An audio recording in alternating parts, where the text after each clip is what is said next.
Hello, everyone.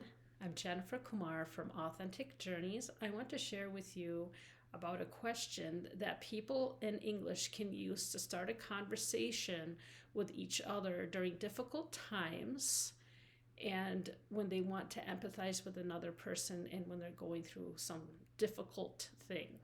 And I'm also going to compare this question to another very common small talk question. So the question in question is, how are you holding up? How are you holding up? So this question might sound a little familiar to another very common American small talk question, how are you? That how are you is part of both of these questions. But there's a big difference between these two questions and when they are asked and the response that is supposed to be given. So when someone just asks, how are you? Whether it's by chat or casually passing you by on the street or in the office, we can answer with, oh yeah, I'm okay, how are you? We don't have to give a long answer. It's not expected of us to give a long answer. It's not expected of us to tell a story about our day or exactly how we're feeling. If we're not feeling good, we don't say, I'm not feeling good. We just say, oh, it could be better. But however, alternatively, with the question, how are you holding up? The asker tends to want to know about the other person and probably expects to hear a couple sentences as an answer. So this question, how are you holding up, is not used in a general small talk scenario. It's asked when the person asking it understands already that the person that they're asking it to is going through a very difficult time. They're facing a lot of stress, maybe a lot of different stressful things are happening at one time, and they know that the person, is not having the best time right now.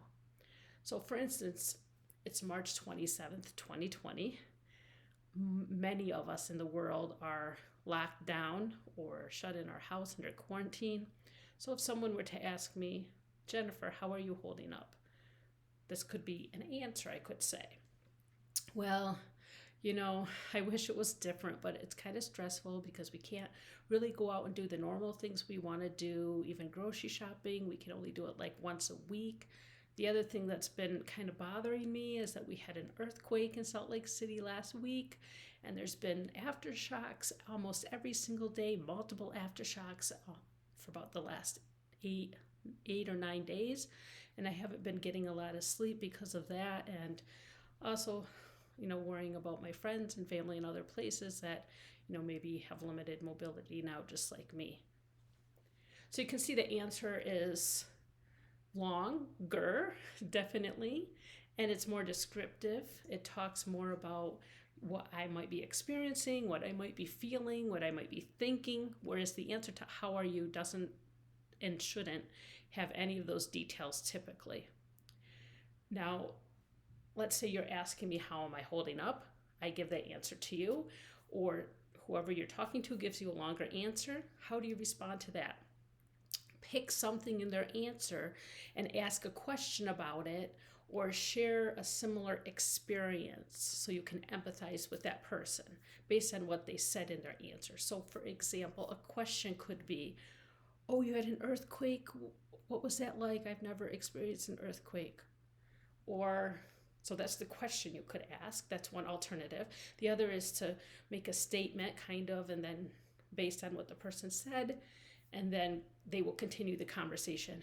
Yeah, I know what you mean. Even I can't go out grocery shopping, and I didn't really stock up before we were asked to stay inside, so I'm a little bit concerned about when I'm going to go out to get my groceries. And then the conversation will continue. So this is a very important question that you could ask somebody in times of stress, or they're not feeling good. A lot of not so good things are happening to them at the moment. You can ask, how are you holding up? Do not ask, how are you? That's for everyday, ordinary, small talk conversations at work environment, casual environment, etc. So I'm Jennifer Kumar from Authentic Journeys. I help you build your virtual teams.